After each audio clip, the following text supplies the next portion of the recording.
Salut tout le monde, c'est Melvin, j'espère que vous allez bien. Je vous retrouve aujourd'hui pour une nouvelle vidéo dans laquelle je vous raconter, comme d'habitude, une histoire. Parce que je dis comme d'habitude, mais c'est un petit peu particulier cette semaine. Parce que oui, normalement c'est 2 histoires. Cette semaine, c'est une par vidéo, mais une vidéo par jour, donc on est content. Et mes amis, vous vous souvenez le titre de cette semaine spéciale? C'est une semaine spéciale Spotify Podcast Awards. Donc, bien évidemment, vous pensiez que j'allais oublier ce petit tableau blanc et mon stylo de professeur. On se rappelle, on est au jour numéro 3. Aujourd'hui est un nouveau jour. Vous avez donc le droit d'aller voter sur Spotify. Un vote si vous n'avez pas d'abonnement, 3 votes si vous avez un abonnement premium. Vous pouvez le faire tous les jours, donc tous les jours à minuit, vous pouvez revoter. N'hésitez pas, là il nous reste plus que quelques jours. Vraiment, je suis désolé, le pressing il est un petit peu intense, mais dès dimanche, on repart au rythme normal. Il y aura plus de pressing. Et peut-être que semaine prochaine, on va à Paris chercher un awards. C'est incroyable. Donc, avant l'histoire, on va voter, moi je me prépare et je suis prêt à vous raconter tout ça. Voilà mes amis, j'ai pris ma petite boisson, je vous propose d'éteindre la lumière de là où vous trouvez, et on est parti pour l'histoire du jour. Alors, mes amis, vous allez voir, cette histoire, elle est particulière parce qu'elle se passe en plusieurs temps. Cette histoire, c'est celle de Sabrina. Alors, mes amis, Sabrina, c'est quelqu'un d'extraordinaire. Elle a une vie très cool, elle travaille dans un club de fitness, elle nous raconte que c'est le job de ses rêves. Vraiment, elle voulait faire ça depuis qu'elle est toute petite, elle a réussi, donc que demander de plus? Au niveau social, tout va extrêmement bien, elle a un groupe de potes incroyable, ça lui arrive très souvent de faire des sorties avec eux, que ce soit le week-end ou même en pleine semaine un soir, et à chaque fois qu'elle fait ça, elle nous raconte qu'elle s'amuse comme une folle. Ils vont au bar, des fois ils vont au cinéma, des fois ils vont faire du shopping, enfin bref, sa vie est un véritable bonheur. Mais évidemment, est-ce que je serai là à vous raconter une histoire d'horreur si ça continue dans le temps?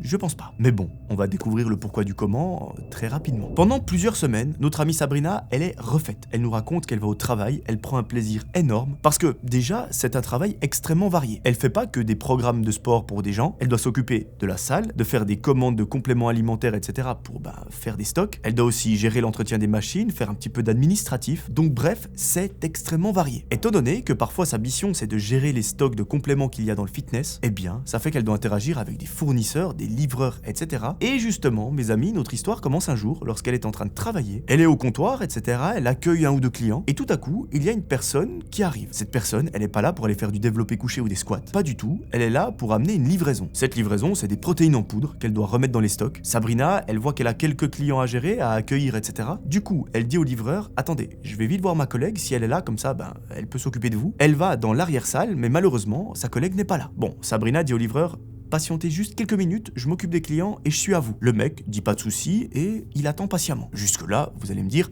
rien de particulier. Attendez de voir mes amis, on n'est pas au bout de nos peines. Au bout de quelques minutes, Sabrina s'approche du livreur, elle lui dit, c'est bon, je suis à vous, les clients ont été accueillis, que puis-je faire pour vous? Le mec commence à lui parler, il lui dit, voilà, votre salle de sport, elle est incroyable, peut-être que je devrais venir m'y inscrire. Mais en même temps, avec une si jolie coach, ça peut que donner envie de s'inscrire. Bon, Sabrina, elle nous raconte qu'elle a l'habitude de ce genre de remarques, ou plutôt ce genre d'approche. Elle rigole un petit peu gênée, puis elle lui dit, sans problème, n'hésitez pas à vous inscrire, parce que elle, ça l'arrange. Si une personne s'inscrit en plus, tant mieux. Bref, le gars lui fait ses petites avances, etc. Sabrina signe le papier, et elle réceptionne la marchandise. Elle dit au revoir au livreur, le mec se barre, et elle, elle met tout ça dans les stocks, elle range, etc. Pendant la journée, elle nous raconte qu'une fois qu'elle a terminé de ranger, elle s'occupe des clients, des machines, etc.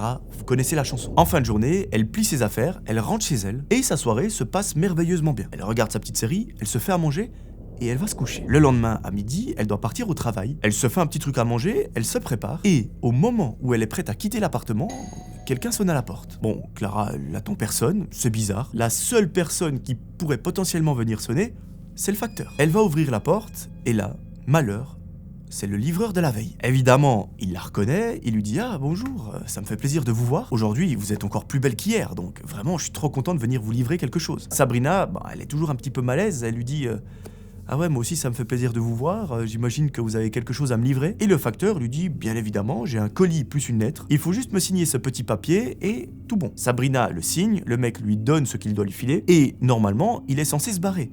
Sauf que ça se voit que le gars essaye un petit peu de gratter la discussion avec Sabrina, et qu'elle, franchement, elle n'en a pas envie. Déjà, elle est pressée, elle doit partir au travail. Et là, mes amis, à un moment, elle essaye de mettre un terme à la discussion, elle lui dit, écoutez, je dois partir au travail. Et le mec, c'est pas, il lui dit, ah ouais, pas de problème, passez une bonne journée. Il lui dit, vu que je sais où vous travaillez, je peux vous y accompagner. Mes amis, quand je raconte l'histoire, je crois que je me suis trompé de prénom il y a une fois où j'ai dit Clara, je sais plus. Mais sachez que la personne s'appelle bien Sabrina. Bon, Sabrina, elle sait pas quoi répondre. Elle lui dit non, je crois que ça ira, j'ai quelques arrêts de bus à faire, pas de problème, t'inquiète pas. Le mec insiste un petit peu, puis Sabrina, à un moment, elle lui met un stop. Elle lui dit écoute, je dois partir, je serai en retard. Enfin, le mec se barre, elle part au travail, mais pendant toute la journée, elle réfléchit à ça. Elle se dit, mais attends, ce gars, il sait où je travaille, maintenant il sait où j'habite, faudrait pas que ça commence à déraper. Elle fait son taf pendant toute la journée, elle essaye de faire abstraction de tout ça. Et le soir, lorsqu'elle rentre, c'est pas une soirée comme d'habitude, pas du tout, parce qu'elle doit s'appeler avec une copine à elle pour pouvoir organiser leur semaine de vacances qui arrive très prochainement. Trop bien, elle se réjouit d'une chose, c'est de rentrer à la maison, de faire ça avec sa pote et d'avoir enfin une destination, un lieu où elle pourra se dire, bah, dans une semaine ou deux, j'y serai. C'est ce qu'elle fait. Elle rentre tranquillement à la maison, elle s'installe, elle appelle sa pote et elle commence à chercher des destinations. Trop bien, au bout de 30 minutes, elle trouve quelque chose et la réservation est effectuée. Il y a un problème, mes amis, avec tout ça, c'est que notre amie Sabrina, elle a un chat. Ce petit sagouin, il faut bien qu'il mange, il faut bien qu'il ait faire ses besoins et que quelqu'un enlève ses besoins. Donc, pour résumer, il faut que quelqu'un s'en occupe et malheureusement, elle n'a personne. Elle est célibataire, elle ne vit avec personne. Ses amis, bah voilà, ils ont pas que ça à faire. Du coup, naturellement, elle demande à sa maman. Ça tombe bien, elle habite pas loin, elle habite presque à côté. Elle adore son chat par-dessus tout, donc elle accepte avec un grand plaisir. Pourquoi est-ce que je vous dis tout ça ? Parce que ça a son importance. Le problème est résolu, c'est trop bien, elle peut partir en vacances la tête tranquille, et notre histoire recommence le jour J, où le voyage commence. Nos deux amis se donnent rendez-vous chez Sabrina, elle prépare encore quelques affaires, elle mange un petit truc, et elle file en direction de l'aéroport. La veille, Sabrina nous a dit qu'elle a donné une clé à sa maman pour qu'elle puisse venir nourrir le chat, etc. Et elles se sont mises d'accord sur un truc. Ce que je vous ai pas dit, c'est que Sabrina, elle part en vacances, mais le jour où elle revient, sa mère, elle part en week-end. Donc ça fait que le timing est juste parfait.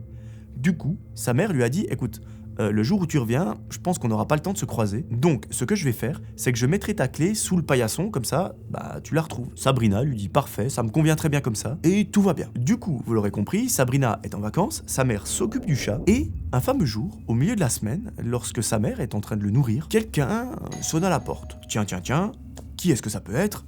C'est le livreur. Il vient amener un colis, une lettre et compagnie, il fait son taf, et là, lorsque la mère ouvre la porte, bah le gars, il voit vite que c'est pas Sabrina. Du coup, il engage un petit peu la conversation et le problème, c'est que sa mère, elle est pas au courant que ce mec, il est déjà venu. Donc, elle tombe un peu dans son jeu, elle répond, etc. Et le gars commence à lui dire, ah, est-ce que vous vivez seul ? C'est pas votre fille qui habite ici normalement ? Parce que c'est une amie à moi, je la connais et je vous ai jamais vu ici. Et évidemment, sa mère, elle répond. Elle lui dit, non, elle est en vacances avec une amie, c'est moi qui m'occupe du chat. La conversation continue. Et voilà. Le voyage de Sabrina et de sa pote est incroyable. Elle nous raconte qu'elles font des activités de fou, elles vont dans des restaurants incroyables. Donc, j'ai envie de dire, tout est exceptionnel. Malheureusement, arrive le moment où il faut rentrer, il faut revenir à la réalité. Et ça, Sabrina, elle le vit assez mal. Les deux amies plient bagages, elles vont à l'aéroport, elles prennent l'avion, elles rentrent à la maison. Et de l'aéroport jusqu'à la ville où elles habitent, Sabrina nous raconte qu'elles prennent un taxi. Le trajet est relativement simple. Il va d'abord poser Sabrina, puis ensuite sa pote. Mais au moment où ils arrivent devant l'immeuble de Sabrina, elle a le réflexe de regarder les fenêtres de son appartement. Et à ce moment-là, elle voit que c'est allumé. Bon, elle se dit sûrement que ma mère a oublié d'éteindre la lumière en venant nourrir le chat aujourd'hui. Pas de problème. Elle dit au revoir à sa pote, elle lui dit que c'était un voyage incroyable, qu'elle a trop hâte de le refaire. Elle paye sa part du taxi, elle prend sa valise et elle monte les étages. En arrivant devant chez elle, elle enlève ses chaussures. Premier réflexe, c'est de regarder sous le paillasson pour prendre la clé. Mais là, lorsqu'elle regarde dessous, il n'y a pas de clé. Bon, bizarre, peut-être que sa mère est actuellement dans l'appartement, ça expliquerait la lumière, ça expliquerait pourquoi il n'y a pas de clé. Elle ouvre la porte et elle n'est pas verrouillée. Bon, tant mieux, j'ai envie de dire, elle n'a pas à chercher ses clés dans son sac. Elle rentre chez elle, elle dit « Coucou maman, comment ça va ?» Mais là, aucune réponse. Bon, bizarre, peut-être qu'elle est aux toilettes, peut-être qu'elle est allée faire une course. Sabrina, elle commence gentiment à se poser des questions, elle se dit « C'est bizarre, parce que normalement ma mère, dès que je rentre, elle me saute dans les bras. » Et un truc bizarre qu'elle remarque, c'est que son chat, il n'est pas venu lui courir dessus. Chose très étrange parce que son petit sagouin de chat, lorsqu'elle rentre, c'est le premier à venir lui faire la fête. Il miaule, il lui saute dessus, etc. Et là, ni sa mère, ni le chat ne font quoi que ce soit. Là, Sabrina, dans sa tête, elle se met en alerte. Elle se dit, c'est pas une situation normale, c'est bizarre, après, peut-être qu'il n'y a rien, mais ça fait quand même beaucoup de coïncidences. Première chose, elle va regarder dans la cuisine. Il n'y a rien. Elle va regarder dans le salon. Il n'y a rien. Dans la salle de bain, il n'y a rien. Mais, mes amis, lorsqu'elle arrive dans sa chambre à coucher, elle a l'impression qu'elle va se décomposer sur place. Ce n'est pas une blague. Lorsqu'elle arrive dans sa chambre, la lumière est éteinte, il fait tout nuit, elle appuie sur l'interrupteur, et là, c'est une scène d'horreur. Sur son lit, il y a quelqu'un qui est couché, et ce quelqu'un, ce n'est ni sa mère, ni le chat, c'est le livreur. Ce livreur, il est couché sur le dos, dans son lit, avec son chat qui est en train de dormir sur son torse. En voyant ça, Sabrina, elle bug, elle est paralysée sur place, elle ne peut juste plus bouger. Il n'y a carrément aucun son qui sort de sa bouche tellement elle est choquée. Et le gars, en voyant que Sabrina est là, il tourne la tête et il lui dit « Purée, elles étaient bien tes vacances ?» Sabrina, elle le regarde comme ça. Elle est en mode « Mais qu'est-ce que tu fous dans mon lit avec mon chat ? Lâche-le tout de suite avant que je te tue. » Et à un moment, elle arrive à se reprendre. Elle lui dit « Qu'est-ce que tu fais là ?» Et le gars lui dit « Bah écoute, cette semaine, je suis allé livrer un colis à ton travail et j'ai trouvé ça bizarre que ce soit pas toi qui le réceptionne comme d'habitude. » Bon, ça m'a mis un petit peu la puce à l'oreille, je me suis dit que t'étais malade. J'ai eu un autre colis cette fois-ci à ton nom privé, donc à venir livrer chez toi. Et quelle fut ma deuxième surprise quand ta maman a ouvert la porte. J'ai eu l'occasion de discuter avec elle, d'ailleurs c'est une femme très gentille, et elle m'a dit que t'étais parti en vacances avec une amie. Aujourd'hui, je suis venu livrer un colis, mais cette fois-ci personne ne m'a répondu. Et en partant, j'ai vu que le paillasson était légèrement courbé. Bon, ça m'a un petit peu interpellé. Je me suis dit, je vais regarder dessous et j'ai trouvé la clé de ton appartement. Vu que le courant a l'air de très bien passer entre nous, parce que voilà, on discute beaucoup, on se voit souvent, je me suis dit que j'allais prendre mon courage à deux mains, que vraiment, j'allais le faire, que j'allais te faire une surprise pour quand tu rentres de voyage et que ça allait te faire plaisir. D'ailleurs, tu n'as pas vu sur la table à manger le gros bouquet de fleurs, c'est celui que je t'ai offert, ça m'a vraiment fait plaisir. Mes amis, Sabrina, quand elle entend ça, elle a envie de vomir, elle a envie de mourir sur place, parce que elle ne sait pas quoi faire. Ce mec a l'air tellement enjoué à l'idée de ce qu'il vient de faire, qu'elle sait pas si elle doit lui dire merci, c'est mignon, mais t'es un vrai malade, ou appeler les flics. Elle ne sait pas. Là, elle lui dit simplement, bah écoute, je crois qu'on s'est mal compris, il y a rien entre toi et moi, il y a même pas une amitié, je ne t'aime pas, ni en amour, ni en ami, donc je vais malheureusement devoir te demander de partir de chez moi. Merci pour les fleurs, elles sont magnifiques, je les ai pas vues mais j'imagine. Mais là, il faut partir. Quand elle lui dit ça, le mec, il ne coopère pas. Au contraire, il devient pas violent, mais il change un petit peu d'attitude. Et Sabrina, à ce moment-là, elle capte direct que ce gars, il est fou. Il lui dit, mais non, je crois que tu m'as pas compris Sabrina. Il y a un truc entre nous deux, je le sens. Sabrina, elle se dit, bon, j'ai deux possibilités. Soit j'appelle la police et potentiellement que le temps qu'ils arrivent, c'est fini pour moi. Ou alors, je rentre dans son jeu, je fais genre que voilà, peut-être que je suis intéressé, etc. Et j'écris un message à une pote ou à la police ou je ne sais quoi pour les prévenir et qu'ils interviennent. C'est heureusement cette deuxième option qu'elle choisit. Elle écrit un message à sa pote et elle lui dit « Écoute, gros problème, appelle la police, dis-leur de venir chez moi à mon adresse. Je t'expliquerai plus tard. » Par miracle, sa copine, elle arrive à lire rapidement le message, elle appelle la police et maintenant, il n'y a plus qu'à attendre. Là, mes amis, le temps est extrêmement long. Ça veut dire que Sabrina, elle est chez elle avec un fou et elle doit faire genre qu'elle s'intéresse à lui pour pas qu'il s'énerve. Donc autant vous dire que 10 minutes, c'est l'équivalent de 10 heures et à un moment, quelqu'un toque à la porte. Sabrina, elle sait que probablement c'est la police et là, elle fait même une petite blague au mec, elle lui dit « Ah, c'est bizarre, c'est pas toi le livreur aujourd'hui ? Qui ça peut être ?» Elle ouvre la porte, et quelle fut la surprise du mec quand il voit deux policiers débarquer. Il ne cherche pas à comprendre ce qui se passe, il le maîtrise et il l'embarque. Ensuite, évidemment, il y a une enquête, il y a des interrogatoires, etc. Et ce qu'il découvre en regardant son profil, etc., c'est un petit peu plus sombre que ce qu'on croyait. Ce gars, c'est pas un gars lambda qui a fait une fixette sur notre amie Sabrina, c'est un gars qui en réalité a un gros casier judiciaire et qu'il est principalement connu pour des faits de harcèlement. Et parfois, ça a carrément dépassé le harcèlement, il s'en est pris physiquement à ses victimes, au point où il y en a une qui a dû aller à l'hôpital se faire recoudre une plaie sur le bras. Donc, le mec, c'est un vrai fou furieux, et jusque-là, il a toujours réussi à masquer son casier. Comment? J'en ai aucune idée, je sais que typiquement, alors je parle pour la Suisse et dans mon cas à moi, pour être enseignant dans une école où il y a des gens qui ne sont pas majeurs, on doit montrer un extrait du casier, sauf erreur. Bien évidemment, celui-ci doit être neutre, rien doit être inscrit à l'intérieur, mais je crois que c'est un document PDF, donc j'ai envie de dire n'importe qui peut le modifier. Est-ce que dans ce cas-là, le gars a dû soumettre un extrait de son casier? En même temps, vous allez me dire, pour être livreur, je suis pas sûr. Et même si c'était le cas, peut-être qu'il l'a modifié, qu'il a falsifié le PDF, et que la compagnie de la poste ou quoi n'a pas fait de vérification. Donc il a réussi en fait à passer entre les mailles du filet, il a toujours fait en sorte de, voilà, je suis quelqu'un de gentil. Et là, heureusement que la police est intervenue, parce qu'on ne sait pas comment ça aurait pu finir. Imaginez que le gars avait un couteau sur lui, qu'il ait fait une crise à un moment donné ou quoi, notre amie Sabrina, peut-être qu'elle serait plus là aujourd'hui. Heureusement, Sabrina et son chat vont bien, parce que le chat, lui, il vivait sa meilleure vie. Mais alors Sabrina, elle nous raconte que cette rencontre inattendue à la fin de son voyage, ça lui a bousillé toutes ses vacances. Le voyage en soi était incroyable, elle a eu des bons souvenirs avec sa pote et tout, mais en rentrant chez elle, elle a eu un tel coup de stress et une telle peur que ça a malheureusement tout ruiné. Ce qui est bien, c'est que ce gars, d'après ce que j'ai compris, il a été arrêté pour ce qu'il a fait, parce que c'est de la récidive, donc il y a un moment, il faut agir. Et Sabrina, dites-vous qu'elle a eu tellement peur de tout ça, parce qu'il y a quand même un fou qui sait exactement où elle travaille, où elle habite, qu'elle a radicalement changé de vie.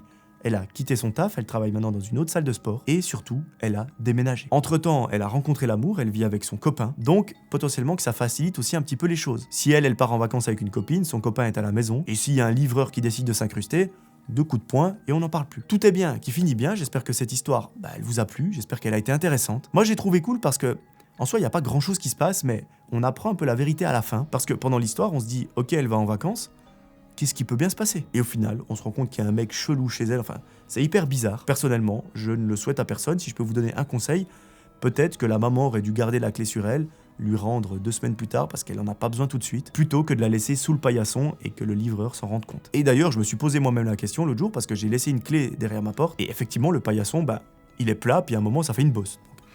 Pas besoin d'avoir un master pour capter qu'il y a un truc dessous. Et qu'est-ce que ça peut être dessous? C'est pas un trésor, généralement, c'est des clés. Donc, voilà. Si jamais ça vous arrive, sachez qu'il y a d'autres endroits où vous pouvez cacher des clés qui sont peut-être un petit peu plus safe. Voilà, mes amis, je crois que je vous ai tout raconté. On peut reprendre notre superbe tableau. On peut dire que il y a des poils de fou du Benalla. On peut dire que la 3e journée est remplie avec succès. J'ai fait mon travail, je vous ai mis la vidéo. À vous d'aller voter. N'hésitez pas, bombardez tous les votes, il y a encore 4 jours, et vraiment en 4 jours on peut faire la différence. Et moi j'ai trop hâte de vous proposer le vlog de la soirée à Spotify, etc. Voilà, je crois que je vous ai tout dit, moi je vous retrouve dans quelques heures pour une nouvelle vidéo. D'ici là, j'aimerais que vous preniez soin de vous, c'était Melvin, ciao tout le monde.